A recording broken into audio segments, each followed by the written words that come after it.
This is my sourdough starter.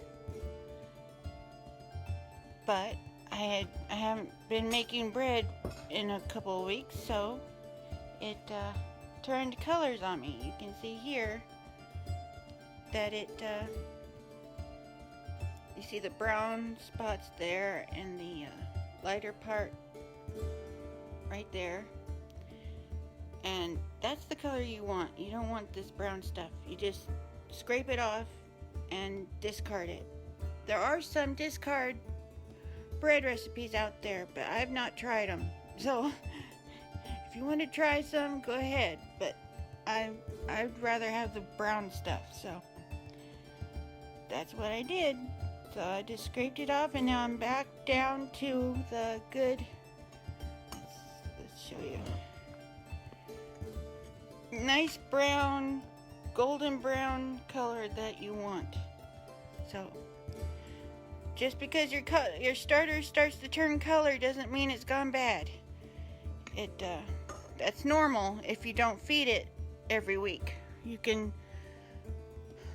It goes, as long as you refrigerate it, it will stay good and turn, even though the top layer will turn gray or brown. Oh, my messy counter in here. Anyway, you can keep your starter up to 3 months in the refrigerator without feeding it. But I do recommend feeding it a day or two, maybe even 3 days before you start baking bread. It gives you a stronger, firmer rise, and it will taste better too. So, hope this helps somebody. Sparkle Prairie Creek Farm signing off. Welcome back to Sparkle Prairie Creek, and this is my starter that I have fed for the first time in a long time. See, I did not feed this whole big gallon or quarter of a gallon container. I did not feed it all at one time. That would take way too much water and way too much of my flour, and very expensive. So no, I just used a 1/4 of a cup of starter and a 1/4 of a cup of my flour here, and that's equal parts starter and equal parts flour. And then I added 1 whole scoop of, or measuring cup of water, and then I stirred it to see how it would do before I added any more. And because the starter hadn't been fed for a while, it was kind of on the watery side, so I didn't want to add more water to it. So you want it to be a thick batter consistency. I don't know if you can see that, but that is what it's supposed to look like. Not runny. It should not.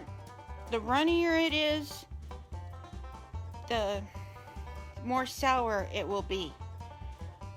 And you also don't want concrete with not enough water. So, but this is what I do. This is all I do. And then, depending on how fast you want to make bread, you can feed it once a day, but you can also feed it 2 or 3, maybe even 4 times a day to build up your what am I trying to say? Starter. Build up your starter faster. But if you're not ready to bake within the next 24 hours, don't do that. Okay? You'll end up with 3 containers of starter like I did a few weeks ago. I got starter happy. So I'm just gonna put a lid on this now and put it on my counter where it will become room temperature and get fat and happy. So, or bubbly and happy, I should say. So, That's all I do. And it should be equal parts flour and equal parts starter. And about less water than starter.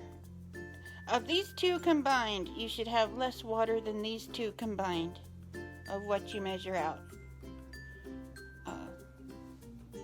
And it should be a good thick batter consistency for a good tasting bread. Unless you really want it super sour. Some people like it super sour, but I don't. So, hope this helps. Okay, here is sourdough part 2. This is my starter after the first feeding.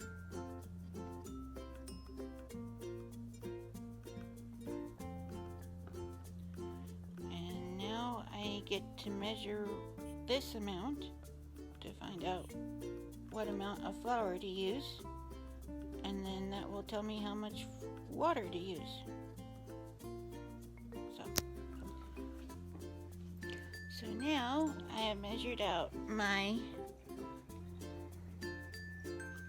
starter, and I've got 2/3 cup, or just about, and I've got 2/3 cup flour. I'm gonna add this in, and then I'm gonna get my water measured out. 2/3, where are you? And I might use I'm going to use less than 2/3.